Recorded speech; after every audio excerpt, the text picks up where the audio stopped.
Welcome back to my YouTube channel UPSC education point. आज हम science की test series करेंगे। ये हमारा जो साइंस का है ये हमारा लूशन की बुक से है।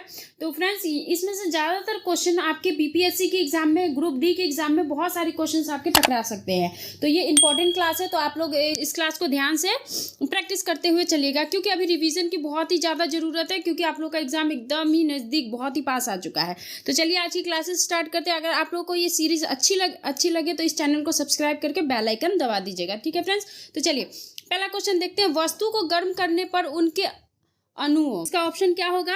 वस्तु को जब हम गर्म करेंगे तो उसकी क्या बढ़ जाएगी, कम हो जाएगी या घट जाएगी? तो इसका जो अणु है कि अणुओं की चाल क्या है, बढ़ जाएगी। अणुओं की चाल क्या होगी, बढ़ जाएगी। इसका ऑप्शन नंबर ए हमारा सही है। इसकी अणुओं की, वस्तु को गर्म करने पर उनके जो अणुओं की चाल जो है वो बढ़ जाएगी, ठीक है। क्वेश्चन नंबर सेकंड देखते हैं। किसी वस्तु का ताप किसका सूचक है? किसी भी वस्तु का ताप किसका सूचक है? तो किसी भी वस्तु का ताप है उसके अणुओं के औसत गतिज ऊर्जा का। किसका सूचक है? उसके अणुओं के औसत गतिज ऊर्जा का, ठीक है फ्रेंड्स। इसका ऑप्शन नंबर डी बिल्कुल सही होगा। चलिए क्वेश्चन नंबर थर्ड देखते हैं। वस्तु का ताप सूचित करता है कि संपर्क करने पर उष्मा, वस्तु का जो ताप है यह सूचित करता है कि उसके संपर्क करने पर उष्मा, जब वस्तु का ताप होता है उसके संपर्क करने पर उसका उष्मा क्या होता है? तो उसका उष्मा अपेक्षाकृत कम ताप की वस्तु में उस वस्तु से प्रभावित होगी। उसका जो अपेक्षा कम ऊर्जा का अपेक्षा कम ताप वस्तु में उस वस्तु से प्रभावित होगी, ठीक है। तो इसका ऑप्शन नंबर बी हमारा बिल्कुल करेक्ट है। क्वेश्चन नंबर 4 देखते हैं। किसी वस्तु के ताप में वृद्धि का अर्थ है कि किसी भी वस्तु का जो ताप होता है उसमें जब वृद्धि होता है तो उसका अर्थ क्या है? तो उस वस्तु की उष्मीय ऊर्जा बढ़ जाती है। तो उस वस्तु की क्या है, उष्मीय ऊर्जा बढ़ जाती है। इसका ऑप्शन नंबर डी हमारा बिल्कुल करेक्ट होगा। क्वेश्चन नंबर 5 देखते हैं। जब किसी वस्तु को ठंडा किया जाता है तो उसके अणुओं, जब किसी भी वस्तु को हम ठंडा करते हैं तो उसके जो अणुओं हैं, मतलब उसका जो पानी वगैरह हम कुछ भी गर्म किए उसको जो हम ठंडा करते हैं तो उसकी क्या बढ़ जाती है, ऊर्जा बढ़ती है, द्रव्यमान बढ़ती है, या चाल घट जाती है, या भार घट जाता है। तो इसका क्या होगा फ्रेंड्स? तो इसका ऑप्शन नंबर बी होगा हमारा कि उसकी चाल घट जाती है। उसकी चाल क्या है, घट जाती है। अगर आप किसी चीज को ठंडा करें तो उस चीज की चाल क्या है, घट जाएगी। क्वेश्चन नंबर 6 देखते हैं। उष्मा यानी कि हीट एक प्रकार की ऊर्जा है। वो क्या है? एक प्रकार की ऊर्जा है जिसे कार्य में बदला जा सकता है। जिसे क्या है, कार्य में बदला जा सके। इसका प्रत्यक्ष प्रमाण सबसे पहले किसने दिया? इसका प्रत्यक्ष प्रमाण सबसे पहले किसने दिया था फ्रेंड्स? तो इसका सबसे पहले प्रत्यक्ष प्रमाण क्या है, रैमफोर्ड ने दिया था। किसने दिया था फ्रेंड्स? रैमफोर्ड ने दिया था, रैमफोर्ड ने। इसका ऑप्शन नंबर बी बिल्कुल करेक्ट होगा। क्वेश्चन नंबर 7 देखते हैं। किस वैज्ञानिक ने सर्वप्रथम बर्फ के दो टुकड़े को आपस में घिसकर पिघला दिया? किसने सबसे पहले बर्फ के दो टुकड़े को आपस में घिसकर पिघला दिया? तो डेवी ने। किसने किया था? डेवी ने किया था। बर्फ के टुकड़ों को पिघला दिया था एक दूसरे से घिसकर। इसका ऑप्शन नंबर सी हमारा सही होगा। जब कभी कार्य उष्मा में बदलता है, जब कोई भी कार्य उष्मा यानी कि हीट में बदलता है, या उष्मा कार्य में बदलती है, या हीट क्या है, कार्य में बदलती है, तो किए गए कार्य व उत्पन्न उष्मा का अनुपात एक स्थिरांक होता है। मतलब एक ही तरीके का हो जाता है, जिसे उष्मा का यांत्रिक तुल्यांकन कहते हैं। तो इसका माप होता है। इसका मान क्या होगा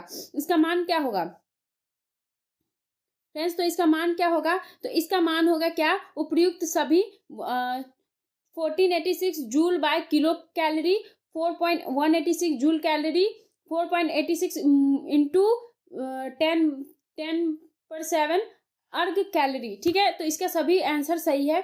निम्न में से कौन सही है? इनमें से कौन सा सही है? तो इनमें से कौन सा सही है फ्रेंड्स? तो इनमें से ए हमारा W/Q = J हमारा बिल्कुल सही है। क्वेश्चन नंबर 10 हमारा क्या कहता है कि जब कुछ पानी का लगातार मंथन किया जाता है तो उसका ताप बढ़ जाता है। किसी भी पानी का लगातार मंथन किया जाए तो उसका ताप क्या होगा, बढ़ जाएगा। तो यांत्रिक ऊर्जा का रूपांतरण उष्मीय ऊर्जा में होता है। यांत्रिक ऊर्जा का रूपांतरण क्या है, यष्मीय ऊर्जा में होता है। तो इस क्रिया को क्या कहेंगे, यांत्रिक ऊर्जा का रूपांतरण उष्मीय क्रिया में होता है। क्वेश्चन नंबर 11 देखते हैं।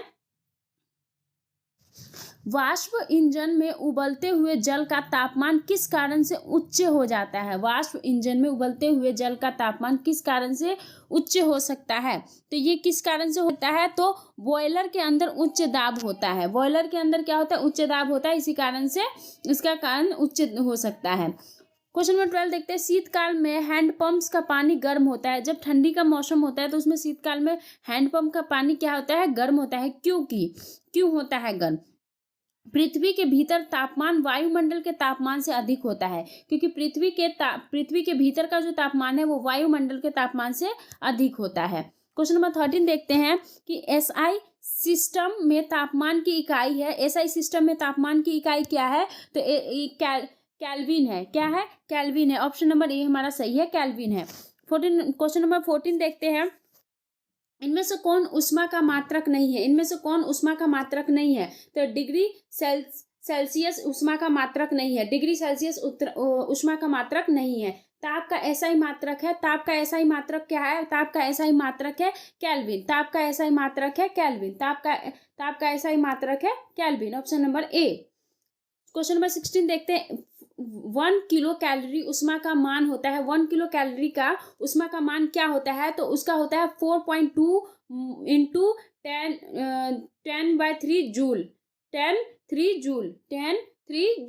ठीक है फ्रेंड्स। चलिए क्वेश्चन नंबर 17 देखते हैं। जलप्रपात के अधस्थल पर जल का तापमान ऊपर की अपेक्षा अधिक होने का कारण क्या है? जब जलप्रपात होता है तो जलप्रपात के स्थल पर जल का तापमान ऊपर की अपेक्षा अधिक होने का कारण क्या है? क्या है अधिक होने का कारण? तो गिर रहे जल की गतिज ऊर्जा उष्मा में बदल जाती है। गिर रहे जल की जो गतिज ऊर्जा है वो क्या है? उष्मा में बदल जाती है। इसका ऑप्शन नंबर सी हमारा बिल्कुल करेक्ट होगा। चलिए क्वेश्चन नंबर 18 देखते हैं। गर्मियों में ताप 46 डिग्री सेल्सियस हो जाने पर भी ऊंट गर्मी से राहत महसूस करता है। क्यों राहत महसूस करता है? तो वो इसलिए महसूस करता है अपने शरीर के तापमान को 42.42 डिग्री सेल्सियस तक बढ़ाकर वो अपने तापमान को 42 डिग्री सेल्सियस तक बढ़ा सकता है, इसी वजह से। क्वेश्चन नंबर 19 देखते हैं। बर्फ पर दाब बढ़ने से उसका गलनांक एमपी बढ़ जाता है, घट जाता है, परिवर्तित रहेगा या शून्य रहेगा? तो क्या होगा फ्रेंड्स? तो ये क्या होगा? घट जाएगा। क्या होगा? घट जाएगा। ऑप्शन नंबर ए हमारा सही होगा। चलिए क्वेश्चन नंबर 20 देखते हैं। गैस तापमानी द्रव तापमापियों की तुलना में ज्यादा संवेदी होती है, क्योंकि गैस क्या है फ्रेंड्स? गैस क्या है? गैस का प्रसार गुणांक अधिक होता है। गैस का जो प्रसार होता है वो गुणांक अधिक होता है। तो इसका ऑप्शन नंबर ए हमारा बिल्कुल सही होगा। अब चलिए क्वेश्चन नंबर 21 देखते हैं। युग्म तापमानी मतलब तापमानी किस सिद्धांत पर आधारित है? किस सिद्धांत पर आधारित है? सीवेग के प्रभाव पर। किस पे आधारित है? सीवेग के प्रभाव पर आधारित है। क्वेश्चन नंबर 22 देखते हैं। अत्यधिक ऊंचे तापों की माप की जाती है। अत्यधिक ऊंचे तापों की माप की जाती है पूर्ण विकिरण उत्तापमापी से। क्या होगा? पूर्ण विकिरण उत्तापमापी से। ठीक है, option number C. Question number 23 देखते हैं। पूर्व विकिरण उत्तापमापी किस सिद्धांत पर आधारित है? किस सिद्धांत पर आधारित है? तो ये ऑप्शन नंबर स्टीफन के नियम पर आधारित है। स्टीफन के नियम पर आधारित है। दूर की वस्तुओं जैसे सूर्य आदि का ताप किस तापमानी के द्वारा मापा जाता है? दूर की वस्तुओं जैसे सूर्य की ताप किस तापमानी से नापा जाता है? तो ये मापा जाता है पूर्व विकिरण उत्तापमापी द्वारा। ठीक है, क्वेश्चन नंबर 25 देखते हैं फ्रेंड्स। ठंडे देशों में पारा के स्थान पर अल्कोहल को तापमानी द्रव के रूप में वरीयता दी जाती है। किसे वरीयता दी जाती है? तो ऑप्शन नंबर ए हमारा करेक्ट होगा। अल्कोहल का द्रव्यांक निरंतर होता है। अल्कोहल का द्रव्यांक निरंतर होता है। क्वेश्चन नंबर 26 देखते हैं। विकिरण पायरोमीटर में कितना तापक्रम नापा जा सकता है? विकिरण पायरोमीटर में कितना तापमान मापा जा सकता है? तो इसमें 800 डिग्री सेल्सियस तक से ऊपर तक मापा जा सकता है। 800 डिग्री सेल्सियस से ऊपर तक मापा जा सकता है। क्वेश्चन नंबर 27 देखते हैं। डैश द्वारा बनाया जाता है। थर्मोकपल्स डैश द्वारा बनाया जाता है। तो ये दो अदृश्य धातुओं द्वारा बनाया जाता है। दो अदृश्य धातुओं द्वारा बनाया जाता है। Question number option number C सही है। क्वेश्चन नंबर 28 देखते हैं। सूर्य का ताप मापा जाता है। सूर्य का ताप किसके द्वारा मापा जाता है? पायरोमीटर तापमापी द्वारा। पायरोमीटर तापमापी द्वारा मापा जाता है। ऑप्शन नंबर सी में सही है। 29 निम्नलिखित तापमापियों में से किसे पायरोमीटर कहा जाता है? निम्नलिखित तापमापियों में से किसे पायरोमीटर कहा जाता है? तो ये हमारा विकिरण तापमापी द्वारा। विकिरण तापमापी द्वारा। ऑप्शन नंबर हमारा बी बिल्कुल करेक्ट है। क्वेश्चन नंबर 13 देखते हैं। निम्न में से कौन सही है? तो निम्न में से B option F 32/9 is equal to degree by C by Celsius by 5। इसका ऑप्शन नंबर हमारा बी बिल्कुल करेक्ट होगा। क्वेश्चन नंबर 31 देखते हैं। सेल्सियस मापक्रम पर जल के क्वथनांक BP का हिमांक BFP होते हैं क्रमश से। ये क्या होता है? तो ये होगा option number B 100 degree Celsius तथा 0 डिग्री सेल्सियस तक। 100 डिग्री सेल्सियस से 0 डिग्री सेल्सियस तक। क्वेश्चन नंबर 32 देखते हैं फ्रेंड्स। ताप के सेल्सियस मापने पर परम शून्य ताप होता है। ताप के सेल्सियस मापने पर परम शून्य ताप होता है। तो इसका -273 डिग्री सेल्सियस तक। -273 डिग्री सेल्सियस तक। क्वेश्चन नंबर 33 देखते हैं। केल्विन माप से मानव शरीर का सामान्य ताप है। केल्विन माप से मानव शरीर का सामान्य ताप कितना है? तो ये हमारा है 310। कितने हो गए? 310। ये IAS के पेपर में पूछा गया है 1995 ईयर में। क्वेश्चन नंबर 34 देखते हैं। कौन सा तापमान सेंटीग्रेड और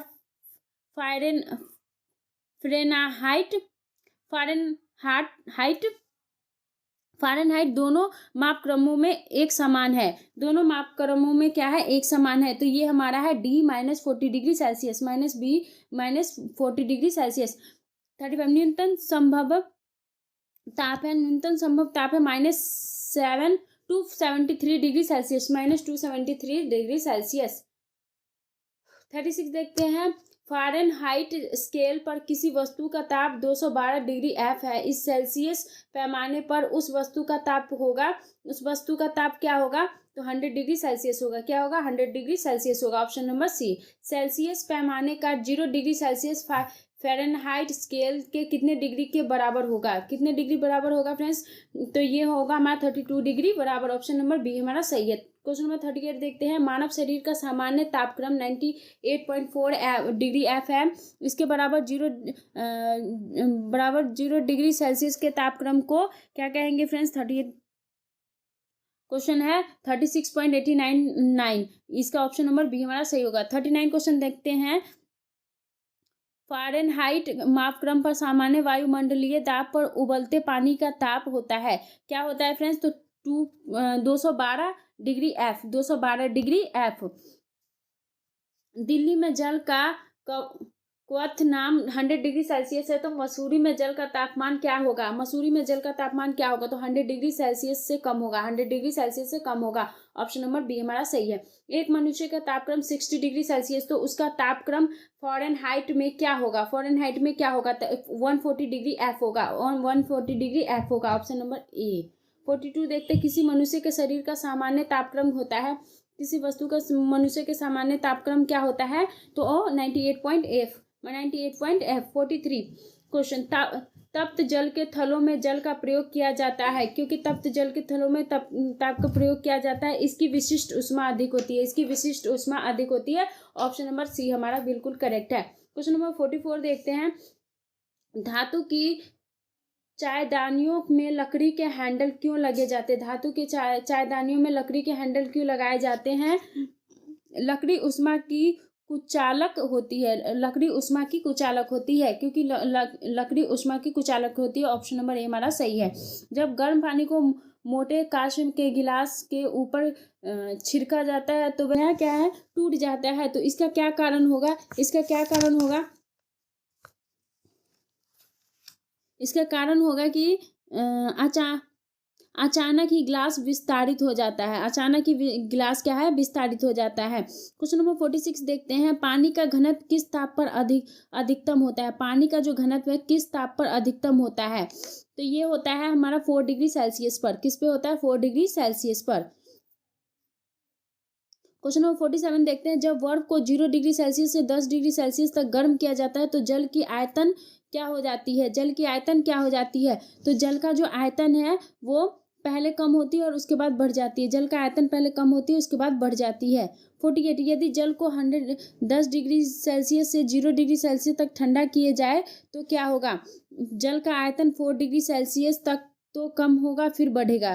4 डिग्री सेल्सियस तक कम होगा, उसके बाद बढ़ जाएगा। 49 देखते हैं, साइकिल के ट्यूब्स अधिकांशतः गर्मियों में क्यों फटते हैं। साइकिल के जो ट्यूब्स है अधिकांशतः गर्मियों में क्यों फटते हैं, क्योंकि गर्मी के कारण ट्यूब्स फट जाता है। क्योंकि गर्मी के कारण ट्यूब्स फट जाता है। क्वेश्चन नंबर 15 देखते हैं, शीशे की छड़ जब भाप में रखी जाती है, जब शीशे की छड़ जब भाप में रखी जाती है तो इसकी लंबाई बढ़ जाती है, परंतु इसकी चौड़ाई क्या होगी। इसकी चौड़ाई क्या होगी, अव्यवस्थित होती है। क्या होगी, अव्यवस्थित होती है। अव्यवस्थित होती है, option number D. Question number 41 देखते हैं, लोलक घड़ियां गर्मियों में सुस्त क्यों हो जाती है। लोलक घड़ियां गर्मियों में सुस्त क्यों हो जाती है,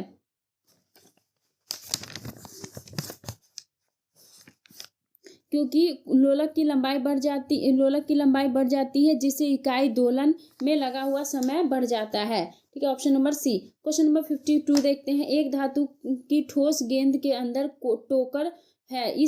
जब इस धातु की गेंद को गर्म किया जाए तो टोकर का आयतन क्या होगा। टोकर का आयतन क्या होगा, टोकर का आयतन बढ़ेगा। टोकर का आयतन बढ़ेगा। जब क्वेश्चन नंबर 53 देखते हैं, जब किसी बोतल में पानी भरा जाता है तो उसे जमने दिया जाता है तो बोतल टूट जाती है। क्योंकि बोतल क्यों टूट जाती है, बोतल पानी जमने पर फैलता है। पानी जमने पर फैलता है। अत्यधिक शीत ऋतु में पहाड़ों पर पानी की पाइपलाइनों फट जाती है। इसका क्या कारण है। अत्यधिक शीत ऋतु पर पाइप में पानी जमने पर फैल जाता है, इसी वजह से टूट जाती है। क्वेश्चन नंबर 54 देखते हैं। क्वेश्चन नंबर 55 देखते हैं, दो रेल पटरियां के मध्य जोर पर एक छोटा सा स्थान क्यों छोड़ा जाता है। दो रेल पटरियों के मध्य जोर पर छोटा सा स्थान क्यों छोड़ा जाता है। आवश्यक गुरुत्व बल उत्पन्न करने के लिए। आवश्यक गुरुत्व बल उत्पन्न करने के लिए। इसका ऑप्शन नंबर सी सही होगा। क्वेश्चन नंबर हम देखते हैं अब क्वेश्चन नंबर 56, किसी झील की सतह का पानी बस जमने ही वाला है। झील के अधः स्थल में जल का क्या तापमान होगा। जल के क्या तापमान होगा, तो जल का तापमान क्या होगा, तो 4 डिग्री सेल्सियस होगा। Option number D.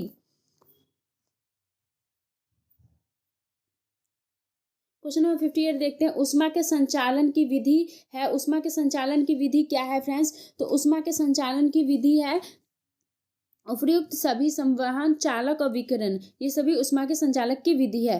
Question number 59 देखते हैं, उष्मा के संचालक की किस विधि के पदार्थ की अणु एक स्थान से दूसरे स्थान तक स्वयं नहीं जाते हैं। कौन सा नहीं जाता है स्वयं, तो चालक एक स्थान से दूसरे स्थान स्वयं नहीं जाते हैं। 60 क्वेश्चन देखते हैं, द्रवों तथा गैसों में उष्मा का स्थानांतरण निम्नलिखित में से किस विधि द्वारा होता है। किस विधि द्वारा होता है, तो ये विधि होता है संवहन द्वारा। क्वेश्चन नंबर 61, विद्युत केतली में पानी गर्म होता है। विद्युत केतली में पानी गर्म होता है संवहन के कारण। क्वेश्चन नंबर 62 देखते हैं, सूर्य की ऊष्मा पृथ्वी पर निम्नलिखित में से किस प्रकार के संचार माध्यम से आती है। किस प्रकार के संचार माध्यम से आती है, तो ये आती है विकिरण के द्वारा।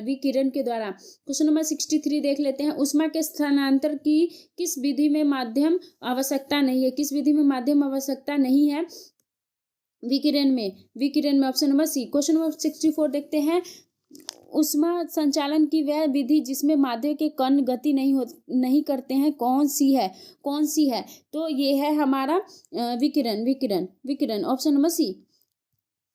क्वेश्चन नंबर 65, निम्नलिखित में से कौन ऊष्मा का सर्वोत्तम चालक है? निम्नलिखित में से कौन ऊष्मा का सर्वोच्च चालक है? तो लकड़ी सर्वोच्च चालक है। 66 देखते हैं, चांदी की ऊष्मीय चालकता तांबे की ऊष्मीय चालकता की अपेक्षा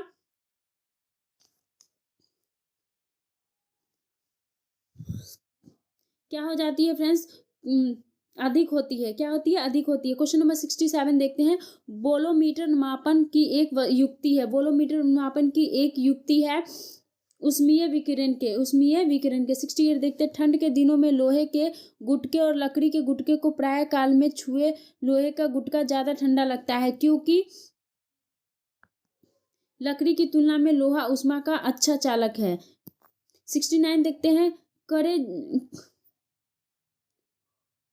कड़े जाले में झील की सतह हिमशीतित हो जाती है, किंतु उसके ताल में जल द्रव्य अवस्था में बना रहता है। इस कारण से क्या होता है? तो इस कारण से होता है कि जल की संघनता 4 डिग्री सेल्सियस से अधिकतम होती है। क्वेश्चन नंबर 670 देखते हैं, एक टेबल पंखे को बंद करने में चलाने पर कमरे की हवा क्या होगी? एक टेबल पंखे को बंद करने में गर्म होगी। ऑप्शन नंबर ए हमारा फ्रेंड्स ये कंप्लीट हो चुका है। साइंस की सीरीज हमारी कंप्लीट हो चुकी है। अगर आप लोगों को इसी टाइप की वीडियोस चाहिए तो इस चैनल पर कमेंट करके आप लोग जरूर बताएं। मैं इस टाइप की और वीडियोस आप लोगों के लिए जल्दी जल्दी अवेलेबल करूंगी। ठीक है फ्रेंड्स, अगर आप लोगों को ये वीडियोस अच्छी लगी हो तो इस चैनल को सब्सक्राइब करके बेल आइकन दबा दें। थैंक यू का दिन शुभ हो।